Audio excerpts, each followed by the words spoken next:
We say that Israel wants to attack Iran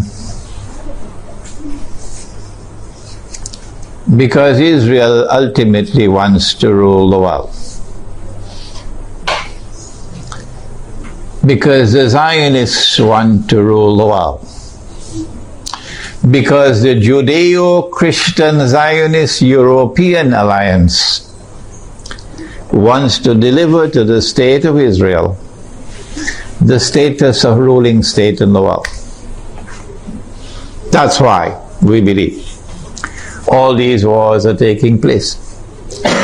But why does Israel want to rule the world? They said some 50, 60 years ago, and even then they were telling monstrous lies. So 9/11 was not the first lie. They said that all that we want to do is to create a Jewish homeland in the Holy Land where Jews can live in safety and security. That's all we want to do. And we say that was a monstrous lie.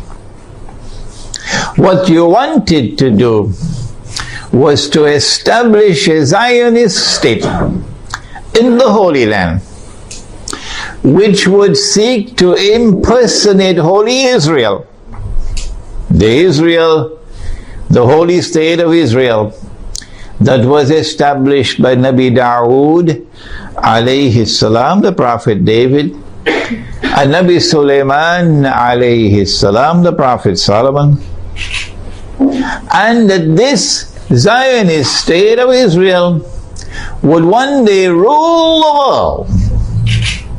That's what you wanted to do. And you want Israel to rule the world so that one day, not too long from now incidentally, a man would stand up in Israel. Nabi Muhammad alayhi salatu wasalam described that man to us 1400 years ago or more. So if you're listening in Washington tonight, let's tell you what the Prophet said. And if you're listening in London and in Jerusalem tonight, let's tell you what Prophet Muhammad alayhi salatu wasalam said. He said that that man would be a Jew. He would be a young man. And so the end of history will witness young people taking over the world. He would be a powerfully built man. He would have curly hair. And he would declare,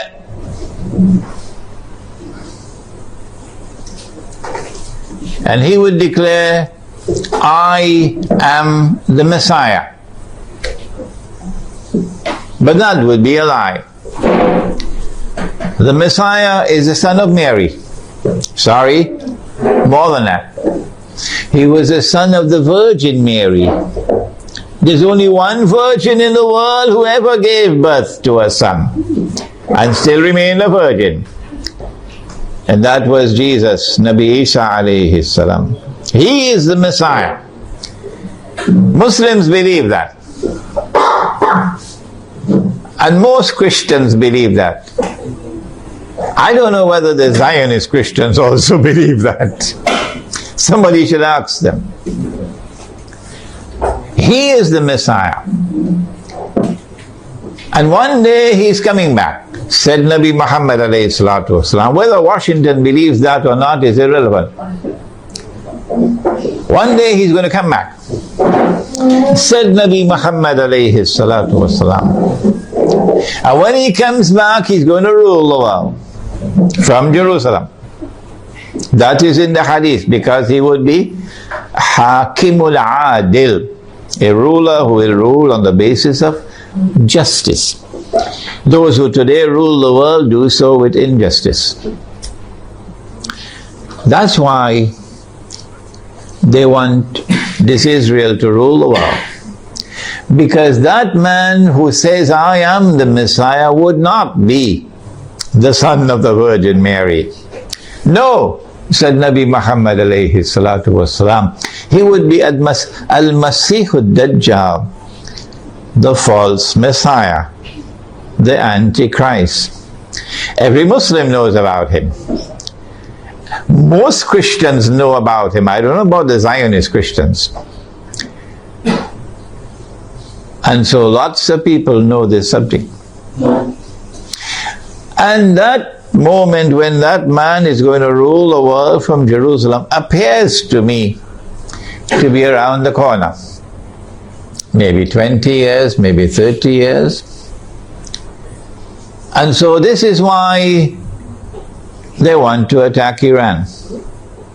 We want to begin our analysis tonight by pointing out that there is a moral foundation to the law of war and peace. And that moral foundation is that you do not launch wars unless there is a just cause for it. Iran has not done anything. Iran has not attacked Israel. Iran has not launched any missiles on Israel. Iran is not waging war on Israel. And so, in accordance with your Israeli law of war, which has an immoral foundation, no morality attached to it, you have the right to wage war against the people unjustly. And so, an attack on Iran would be unjust war. It would be an act of dhulm, in using the language of the Quran, an act of wickedness. Those who launch the attack would be a people who are committing monstrous sin. But I want to say something more. To those who are beating the drums of war in the Arab world, and who are looking forward to the attack on Iran, that you are beating the drums of unjust war. And when the attack takes place, you will be committing the same sin as supporters of the war, as those who are themselves perpetrating the war. And shame on you! Shame on you, we say to you, straight to your faces, from here in Malaysia, that if you support the attack on Iran, you are supporting unjust war. You are yourselves a party of dhulm, and Allah does not provide guidance to the people who commit dhulm. One of the reasons why many Arabs, not all Arabs, not at all, but many Arabs are beating the drums of war, looking forward to an attack on Iran, is because Iran is Shia.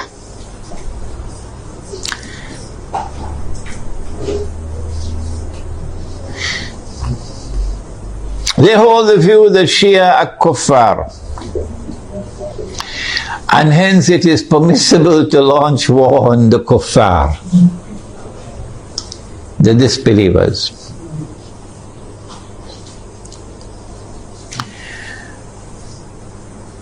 How can you come to this conclusion, the Shia are kuffar? If the Shia are kuffar, then there must be some ijma' or consensus of opinion on that subject. That consensus has never been achieved in 1400 years. Why? How can we say so? Here is proof. This is not the only proof, but this is adequate. That no regime in control of the Hijaz, in control of the Hajj, in our history that we know of, has ever prevented the Shia from performing the Hajj. As a consequence, we say, it is too late in the day now for you to come with any manufactured arguments declaring the Shia to be kuffar. Yes, we agree that it is an act of profound misguidance to declare that Abu Bakr Siddiq radiallahu ta'ala anhu was a usurper,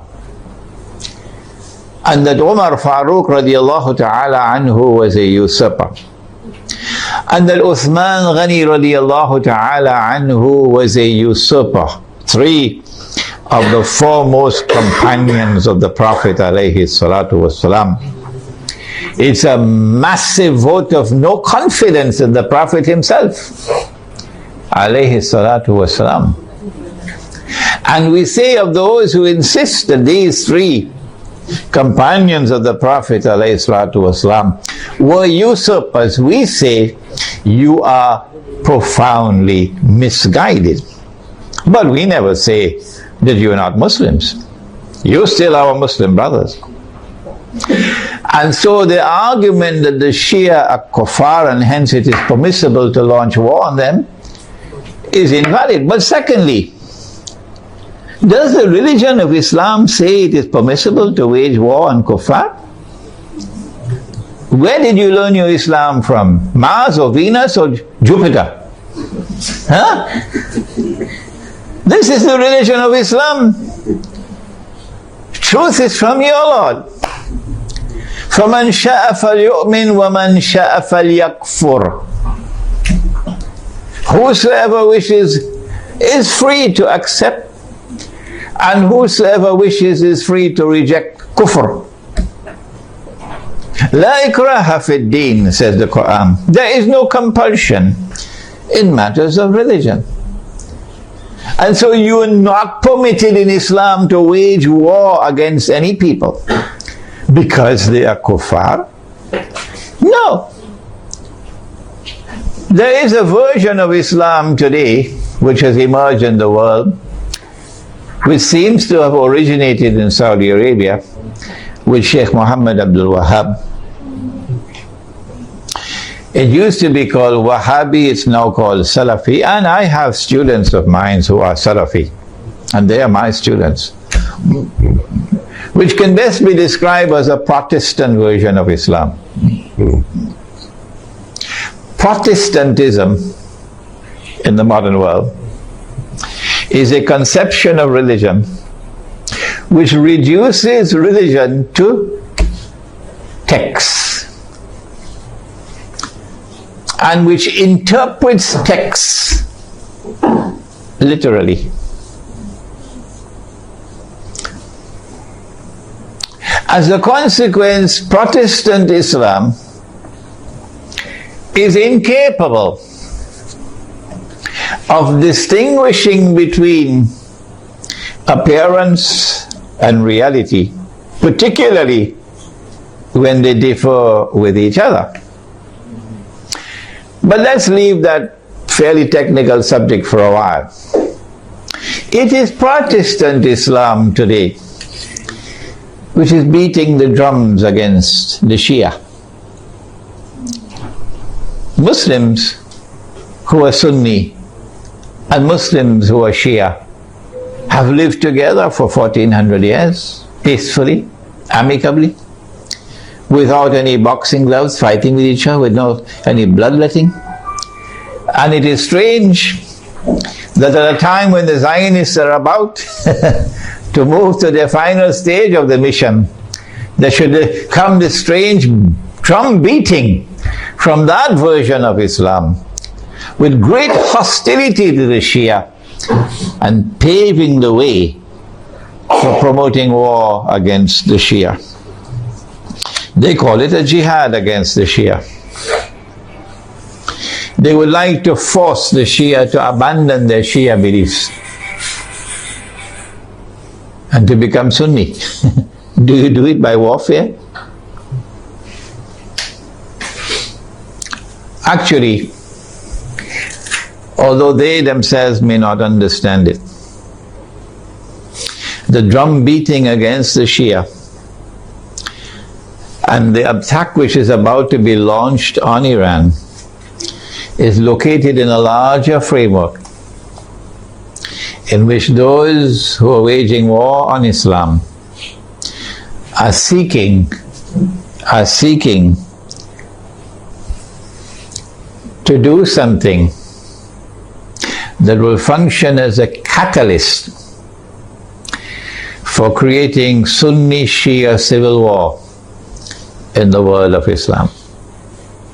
Sunni Shia civil war would be something that would be massively beneficial for Israel. Number one, Sunni Shia civil war will make Islam look negatively, a negative image in the world. At a moment when Islam is center stage in the attention of the whole world. Number two, Sunni Shia civil war in Islam, Sunni versus Shia, would function as a diversion, diverting attention, both Muslim and non-Muslim attention, away from the plans of the Zionists to rule the world. Thirdly, Muslims fighting against themselves will obviously lead to a loss of power. Our power will decrease, and that will be strategically advantageous for Israel. But most important of all, if an attack on Iran provokes Sunnis to be so foolish as to turn in hatred against the Shia, and provokes Shia to be equally foolish to turn in hatred against the Sunni, then that Sunni Shia civil war, and I hope none in our audience here tonight is so stupid, it will allow that Sunni Shia civil war to destabilize very important parts of the world of Islam, where there are significant Shia communities living amongst the Sunnis. Before we turn to identifying those areas which can be destabilized and advantageous for Israel, let us conclude this section by asking, how should Sunni Muslims around the world, who I hope would listen to this lecture, how should Sunni Muslims respond to an unjust Israeli and NATO attack on Iran? Number one, Sunni Muslims must follow the guidance of the Quran and the guidance which has come from Nabi Muhammad alayhi salatu wasalam, and not follow CNN and Al Jazeera. And you must support the victim of aggression, walau ala anfusikum, even if the victim of aggression is not your friend. In this case, he's your Muslim brother. You must support the victim of aggression, and you must condemn the aggressor. That is the first response. Iran will be a victim of aggression, and Israel will be an aggressor.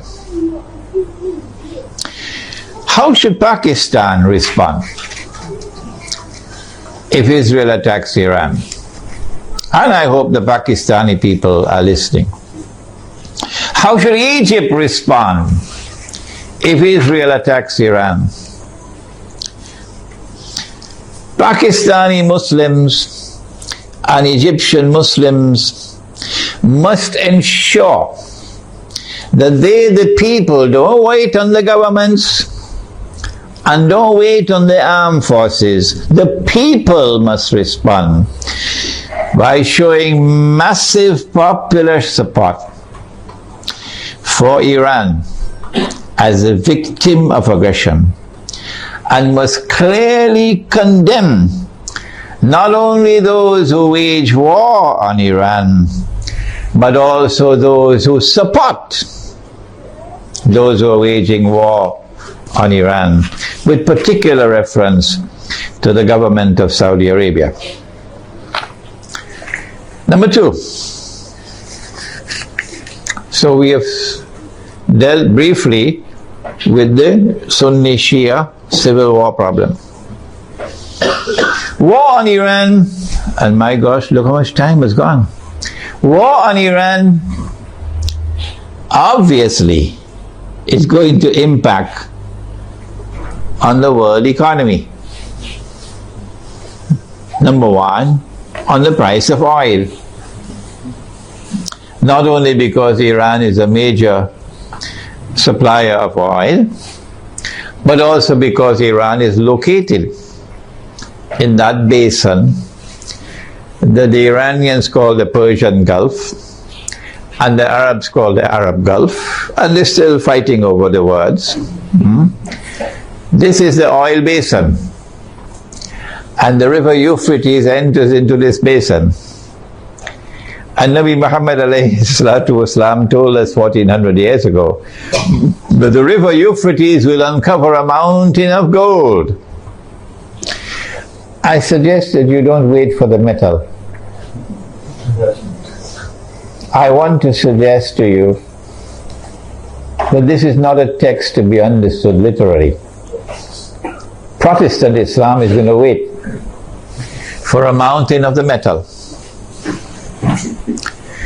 Let them wait. And we're not speaking disrespectfully of Protestant Islam. No, we're not speaking disrespectfully of the Salafis.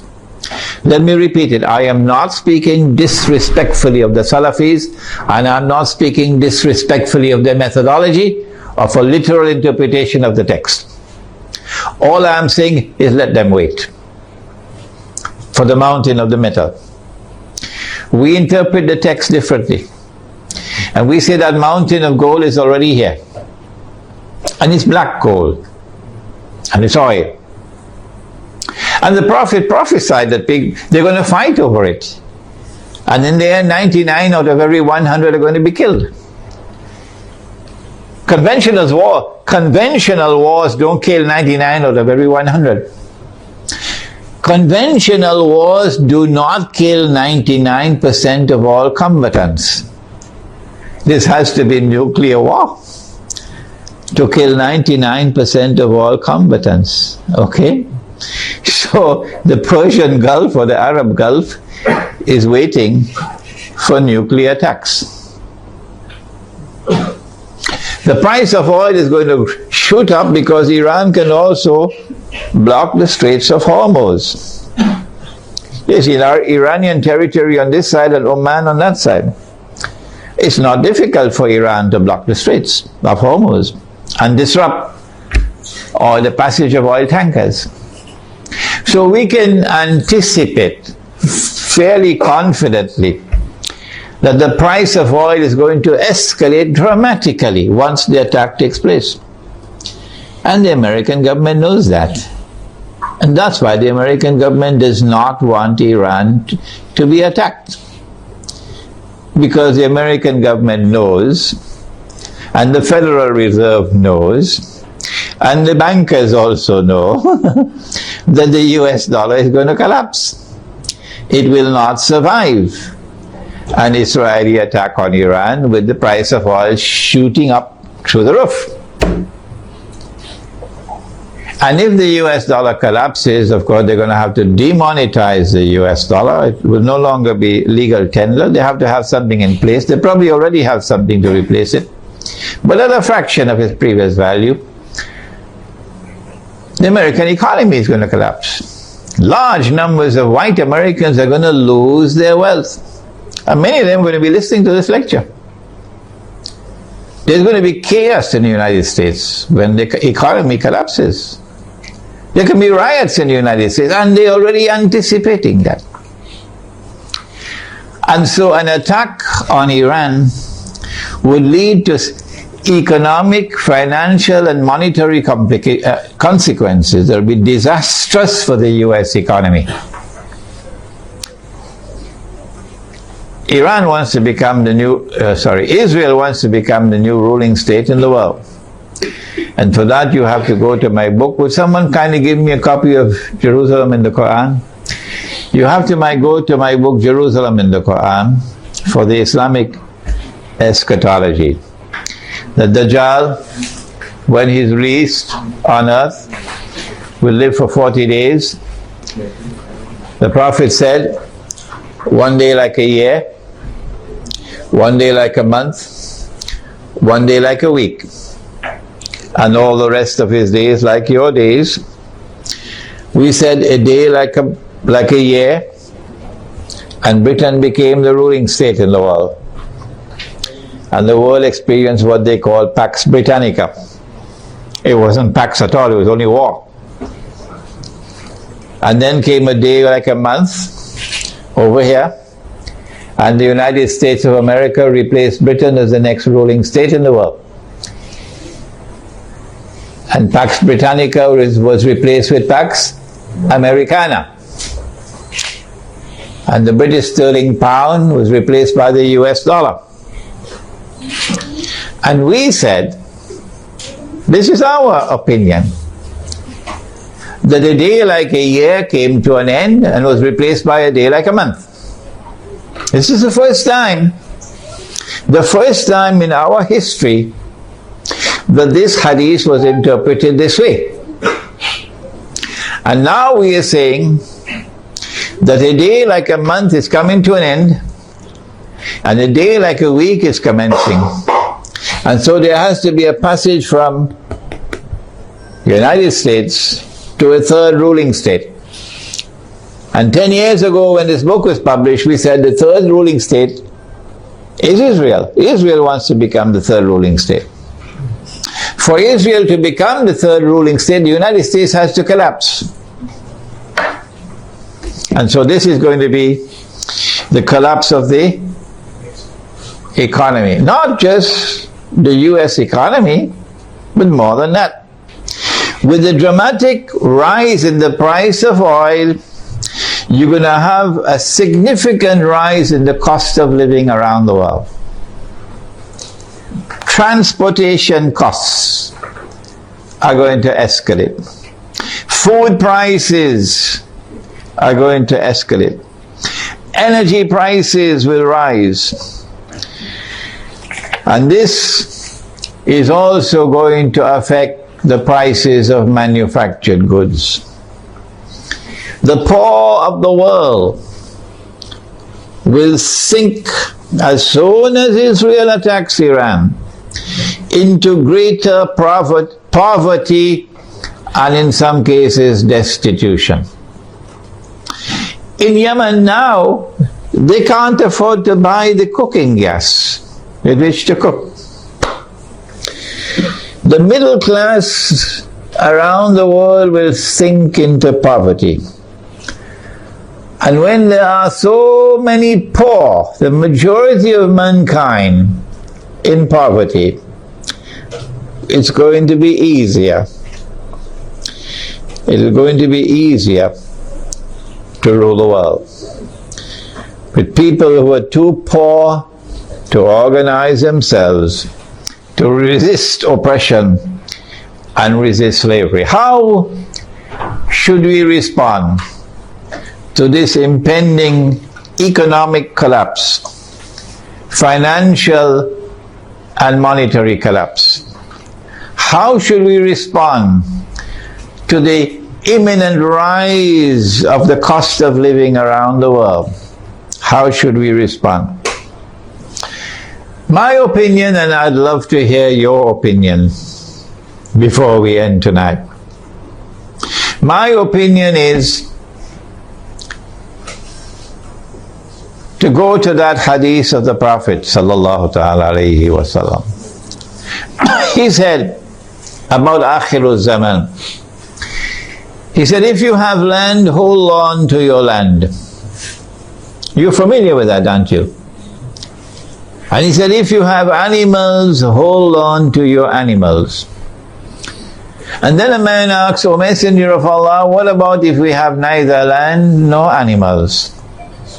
He said, sharpen your sword. Of course, CNN is going to call him a terrorist now. He said, sharpen your sword, because you're going to be dealing with chaos and anarchy and riots as people seek to survive by fighting each other for food. Where can we get land and animals to sustain ourselves in this impending collapse? The answer is certainly not in the cities. If you believe that you can survive in the cities and get land and animals in the cities, you should buy a one-way ticket to the moon. And so Egypt, I'm talking to you tonight. In Pakistan, I'm talking to you tonight. Listen to me and get out of the cities. 20 million people in a city, 15 million people in a city. Who's going to feed them? Where are you going to get your food from? What's going to be the price of that food? Get out of the cities while still there is time. Go to the countryside. Go to where rain falls. Go to where there is water. And produce your own food. Dairy crops, food crops, dairy farming, milk and meat, so that you can survive the storm that is coming. Ensure there is water supply. Do not depend on oil for energy. Use natural energy. A bicycle is natural energy. Wind, solar energy, water energy. Number 2, live in small communities, because small communities can more easily sustain themselves without having to be dependent on supplies of food from outside the communities.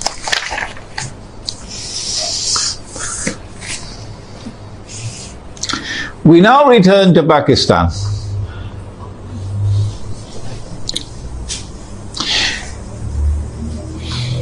An attack on Iran can be launched simultaneously with an attack on Pakistan.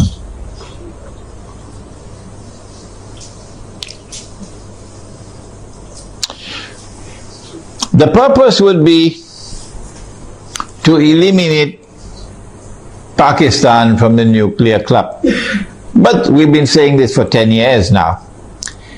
When the attack on America took place in September 2001, we produced a booklet 2 months later, a Muslim response to the attack on America. That booklet is on my website. And in that booklet we said that those who planned and executed 9/11 had as their ultimate target Pakistan. And they put the blame on Afghanistan so that they could put their troops in Afghanistan so that they'll be advantageously located for moving in on the final target, which is Pakistan. Why Pakistan? Why is Pakistan so important? The answer is Pakistan is a member of the nuclear club. It is the only Muslim country which possesses nuclear weapons. And according to the Bible of the Zionists, no Muslim country must be able to defend itself. The Zionist Bible says that no Muslim country must have nuclear weapons. But the Zionist Bible says Israel can have as many nuclear weapons as it wants.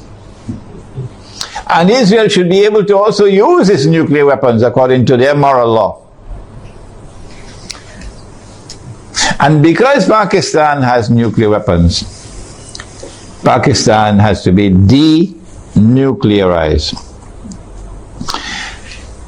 Their strategy for denuclearizing Pakistan appeared to me 10 years ago to be to try to so destabilize Pakistan that there may be civil war in Pakistan, and then use that civil war as an excuse that we have to save the world from a nuclear holocaust. We have to save the world from nuclear weapons landing in the hands of terrorists. And so we have a mission. For the sake of mankind, we have to attack and invade Pakistan and destroy the nuclear plants in Pakistan and destroy the nuclear weapons in Pakistan, and also break up Pakistan into bits and pieces so it can never rise again. When that happens, of course, we must have a Zionist friend to take over and control all the pieces. And it is time for Muslims around the world to recognize, including Muslims in Iran, that Israel's most strategic partner, most strategic ally in the world today, after the United States, is India, with Saudi Arabia neck and neck behind India.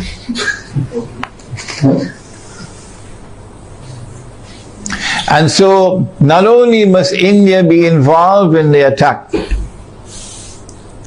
but also when the attack takes place on Pakistan, and if it succeeds, then in the sequel it is India who must now control the region on Israel's behalf.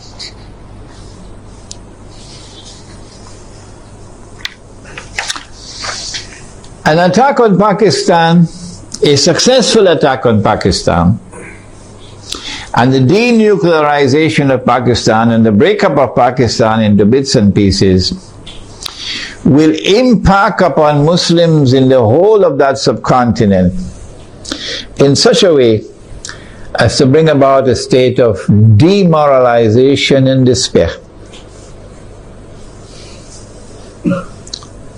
and send shock waves to Muslims in the rest of the world.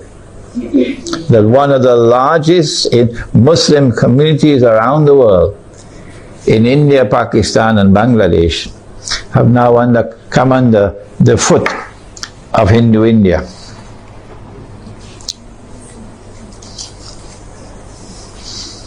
So India will rule the entire South Asia with NATO in control in Afghanistan.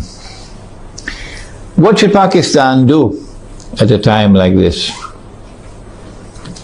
late hour?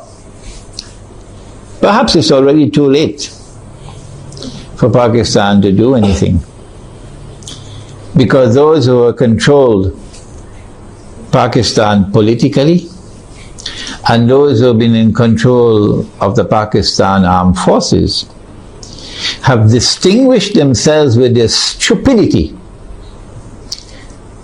And I have to use a harsh language. I'm so sorry to use this harsh language against them.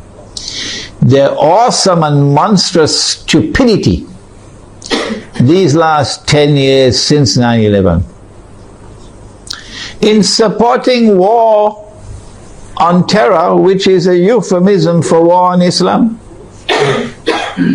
supporting NATO in their attack on Afghanistan, your innocent Muslim brothers in Afghanistan, and you supporting NATO, killing innocent people. But more than that, handing over the territory of Pakistan to the Zionists. Have you no shame? This is what you did for 10 years. That all the NATO supplies going to Afghanistan went to the territory of Pakistan, and it took you 10 years to stop it. Only when NATO killed 23 Pakistani soldiers, they didn't do by accident. They launched an attack on the Pakistani post while he was sleeping to send a message to you that that's it, the friendship is over, we're coming to attack you now. So only when that happened, now you're going to stop them from transiting the territory of Pakistan with supplies for the NATO troops in Afghanistan? How could you be so stupid to hand over 3 military bases in Pakistan to the United States so that drones could go and from above, pilotless drones, and killing our people innocently? And now, when the knife is about to cut your throat, only now you're waking up. When the attack on Pakistan takes place, I think they already know what's going to happen.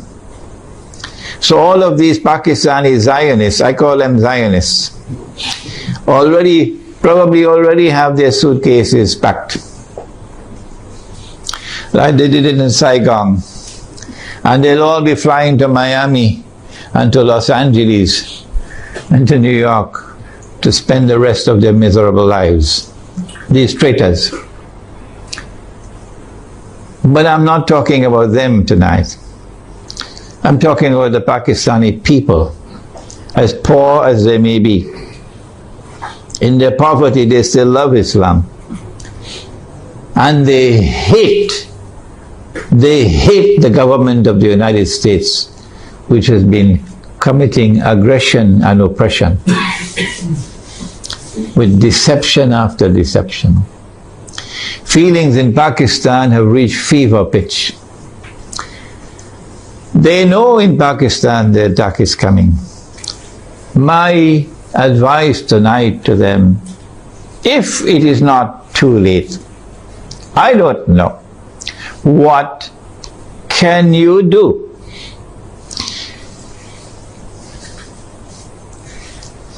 My answer is, if you are to win Allah's help, you got to put your house in order. You got to abandon those who are fighting over sectarian issues. Stay away from them. Get away from these people. Number 2, Allah made riba haram. Pakistan is miserably poor today because of riba. The paper that you're using as money in Pakistan, the rupee, is bogus, it's fraudulent, it's utterly haram, and it's a vehicle of riba. Your ulama in Pakistan have not been able to recognize that all these years. Go look for those scholars of Islam in Pakistan who can recognize that paper to be bogus and fraudulent and haram, who can recognize so-called Islamic banking to be delivering riba through the back door,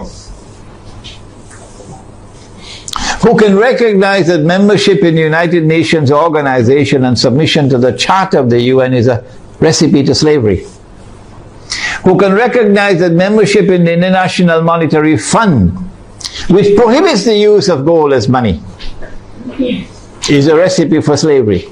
Look for such scholars of Islam and follow them.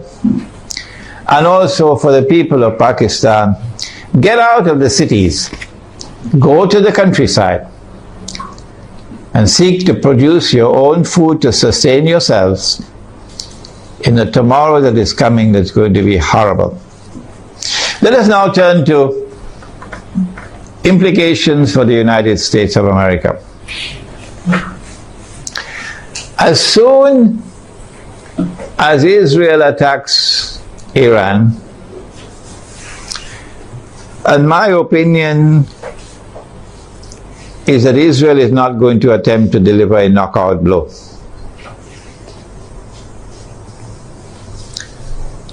Israel will attack Iran in order to commence wars that she hopes will follow one after the other.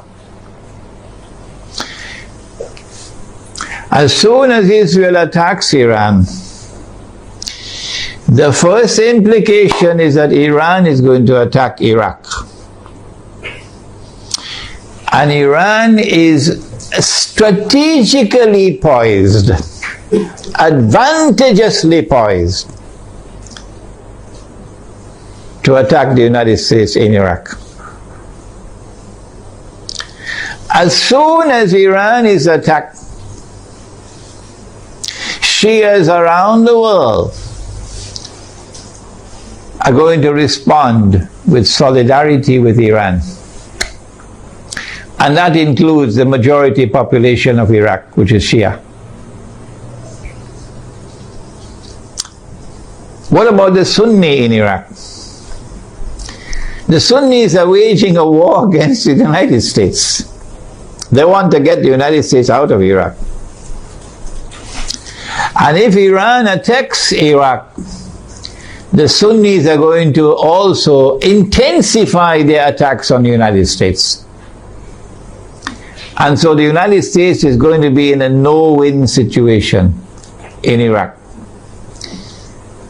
You'll be facing enemies fighting you on all sides with no friends around you. None.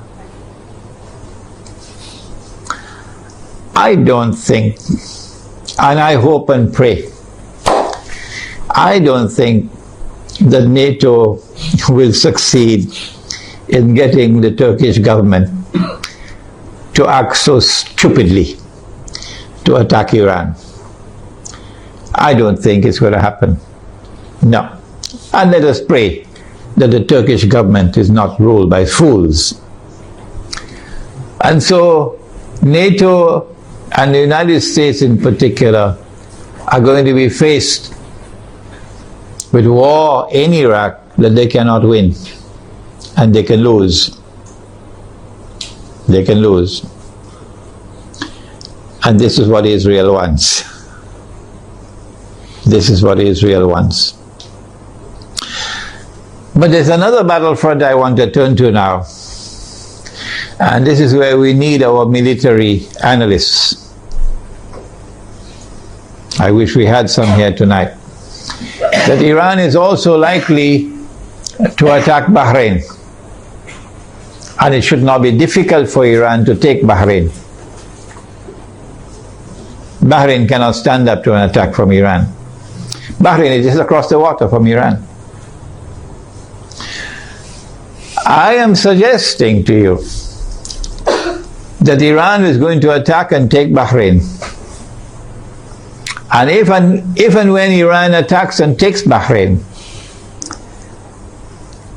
then there's a causeway between Bahrain and Saudi Arabia where you can drive back and forth. The road will be clear to Saudi Arabia. I am anticipating, and the Saudis probably already have their plans laid out very well, because they know what's going to happen. And Israel already knows what's going to happen. That they're then going to turn to the United States to invoke whatever secret agreements they have of defense. That the United States has to intervene in Saudi Arabia to protect Saudi Arabia from an attack from Iran. I think the Zionists in the US Congress will ensure, even though the US armed forces would not want to go in there, even though the Barak administration would not want to go into Saudi Arabia, the Zionists in the US Congress will ensure that American forces will have to enter into Saudi Arabia to face Iran. I'm also suspecting that they might do the same thing with Pakistan, to force the Pakistani political leadership and military leadership to follow some secret agreement they probably already have to bring Pakistani troops into Saudi Arabia to face Iran. If that happens, number one consequence will be the United States will be facing two fronts where they're going to lose the war. The first front will be Iraq, and the second front will be Saudi Arabia. And Pakistan will be facing defeat in Saudi Arabia and civil war in Pakistan. In order to save the United States from defeat, Israel will have to intervene. And so history will repeat itself for those who have been reading Jerusalem in the Quran. In order for the passage from Pax Britannica to Pax Americana to take place, you remember? The First World War had to take place. And in the First World War, the Germans brought in their submarines. And Britain, the island, was marooned, surrounded by German submarines. And Britain would have lost the war. And at that critical moment, the Zionists then brought the United States into the war. Despite the efforts of men like Henry Ford. And when the United States entered into the war, then Britain was saved from defeat. But the consequence of that was that Britain was no longer the ruling state in the world. And the transfer of power from Britain to the United States was well on the way as a consequence of that First World War. So I am suggesting to you that the planning that is now taking place is a repeat of what happened then. That they're setting a trap for the United States. So that the United States is going to be led to a situation where it's going to be facing defeat in Iraq and in Saudi Arabia. These are my opinions, you don't have to accept them. And only one power in that region could intervene to save the United States from defeat, and that is Israel. And that would be the bell being rung. That this is the passage of power now from Pax Americana to Pax Judaica. And so our Islamic eschatological analysis is that the United States is being led with a controlled demolition of the US dollar, not happening by accident. A controlled demolition of the US economy is not happening by accident. And a trap being set for the United States militarily, so that the United States can no longer be recognized as the ruling state in the world, and Israel can replace them. I want to end now by turning to two actors, and we thank Allah that He created both Gog and Magog. If He had created Gog alone, we would have been in a lot of trouble now. But He created both Gog and Magog. And He gave both the Gog and Magog the power that none can fight them except Allah Himself. So if Gog and Magog turn against each other, they'll destroy each other, wouldn't they? I think that for Russia and for China, an Israeli attack on Iran, particularly if it involves the use of nuclear weapons, would be recognized as a threshold being crossed